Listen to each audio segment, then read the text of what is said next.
Wala kang babaguhin. When you're starting, wala kang babaguhin.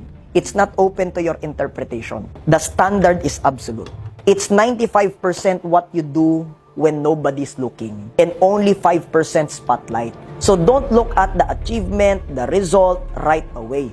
Look at what happens behind the scenes. Hi, this is Biggs, and let's turn your situation to life coaching lessons. Kaya ang kailangan nyo dyan, ma-immerse ka. And then, you experience. Ano yung experience? Kailangan, kung ano yung standard na na-expose ka, ano yung path na na-immerse ka, i-experience mo siya. Wala kang babaguhin. When you're starting, wala kang babaguhin. Are we clear?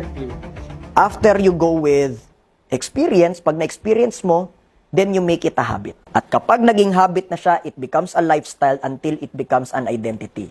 Ano yun? Greatness or excellence or standard is not what you do, it's who you are. Only by that time you become successful. Only by that time you become great.